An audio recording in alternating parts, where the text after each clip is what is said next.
Sense they दें कि ठीक है हाउस एडजर्न कर दें, हम एडजर्न कर देते हैं। जी मिनिस्टर साहब। जी बहुत मेहरबानी सर। मैं तमाम ऑनरेबल मेंबर्स का मशकूर हूँ। और ये वो इश्यूज हैं जो पाकिस्तान को बहुत अरसे से फेस कर रहा है हमारा मुल्क, और इन इश्यूज की क्लियर अंडरस्टैंडिंग के लिए हमें एक दूसरे के साथ कोऑपरेट करके अंडरस्टैंड करना पड़ेगा कि ये मामला है क्या।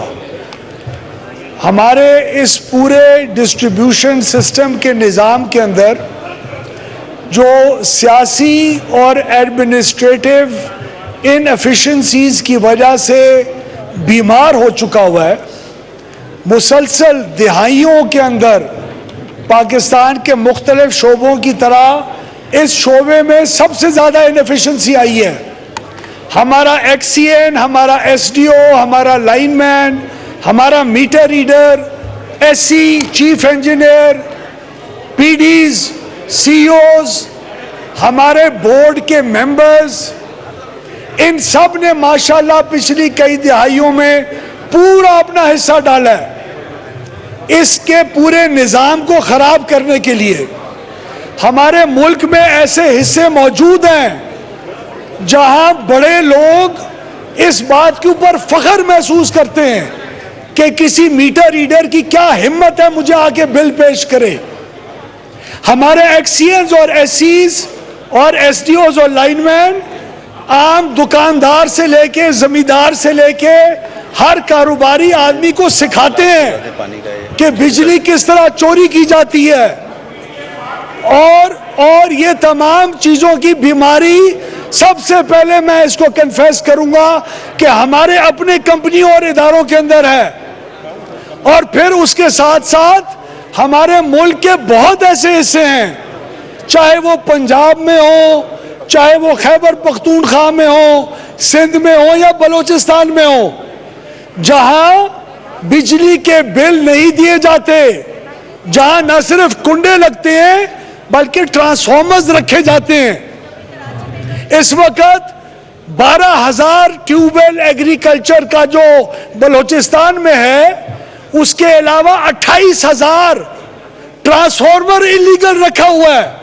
ट्रांसफॉर्मर, कुंडा नहीं। बात सुने, इस वक्त खैबर पख्तूनख्वा का वजीर आला जनाब अली अमीन खान गंडापुर हमारे साथ घंटों बैठ के अपने चीफ सेक्रेटरी, अपने होम सेक्रेटरी के साथ हमारे साथ तय करके गए, और मैं अप्रिशिएट करता हूं। मैंने अखबारों के अंदर, इलेक्ट्रॉनिक मीडिया के अंदर कहा कि ये हम तमाम सियासी जमातों की जीत है। ये जहां नून लीग की जीत है, वहां पीपल्स पार्टी की भी है, वहां पीटीआई की भी है, वहां जमात इस्लामी की भी है और जेयूआई की भी है। अगर ये लोग कोऑपरेट करके हमसे उस फीडर्स के ऊपर लाइन लॉसेस को कम करवाएं, लाइन लॉसेस किस तरह कम होंगे? मेरे ट्राइबल एरिया के अंदर अभी ये ऑनरेबल एमएनए ने सिंध से बात करी थी, मैं अपना किस्सा बताता हूं आपको। फोर्ट मंडरू का ट्राइबल एरिया है पंजाब का, मेरे हल्के का हिस्सा है, वहां 95% लॉस था। आपके ख्याल में वजीर के ऊपर प्रेशर नहीं आता होगा? 2 घंटे सिर्फ बिजली वहां दी जा रही थी। वहां 24 घंटे आज बिजली इसलिए दी जा रही है क्योंकि 150 एफआईआर वहां हुई एक फीडर के ऊपर, 18 ट्रांसफार्मर उठा के बंद किए गए। उसके बाद 18 लोगों को जेल में डाला गया। उसके बाद 225 मीटर नए लगाए गए। उसके बाद जब जीरो लाइन लॉस हुआ, उसके बाद उस उस पूरे फीडर के ऊपर आपकी आज 24 घंटे बिजली चल रही है। इसके अलावा कोई रास्ता नहीं है। मैं कौन होता हूं 700 अरब रुपए के नुकसान को 1500 अरब के ऊपर लेके जाने वाला? सर्कुलर डेट की पेमेंट कौन करेगा? पैसा जो बिल देने वाला है वो अगले का नुकसान किस तरह भरेगा? हमारे केपीके की बहनें और माएं जो बिजली का बिल दे रही हैं, वो साथ वाली चोरी वाले का बिजली का बिल किस तरह देंगी? किस तरह लोग बर्दाश्त करेंगे इस चीज को? इस पाकिस्तान के अंदर सवाए रिट ऑफ द गवर्नमेंट को प्रोविंशियल गवर्नमेंट्स की मदद के साथ और हमारी कंपनीज की बेहतरी के साथ हल करने के अलावा कोई हल नहीं है, कतई कोई हल नहीं है। जो आपको झूठ बोलता है वो ट्रक की बत्ती के पीछे लगाता है। इधर पावर की थेफ्ट को कंट्रोल किए बगैर इकोनॉमिक लोड शेडिंग का जो एक इलीगल काम है, रेगुलेटर हमें कहता है कि अगर ये करना है तो इसके ऊपर कानून चेंज करो।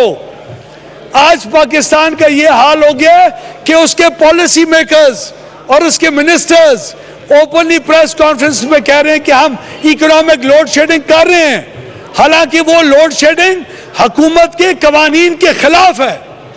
आप पाकिस्तान की हालात को तो देखें। मैं आज 700 अरब रुपए से ज्यादा नुकसान बर्दाश्त नहीं कर सकते। हमने इन कंपनियों को ठीक करना होगा और आपकी मदद से करना होगा।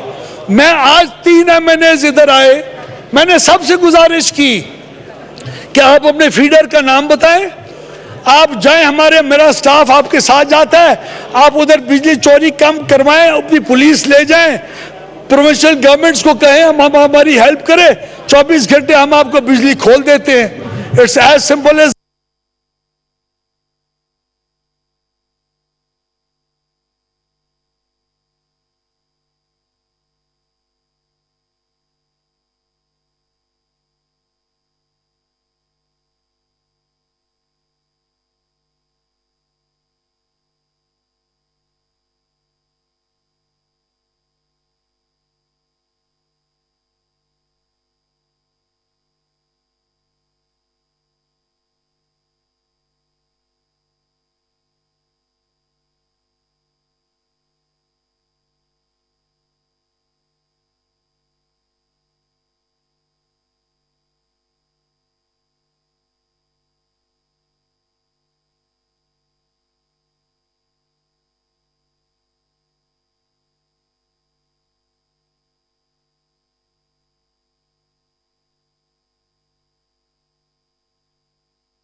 FIR काट लो, लेकिन हमें 12 घंटे बिजली दे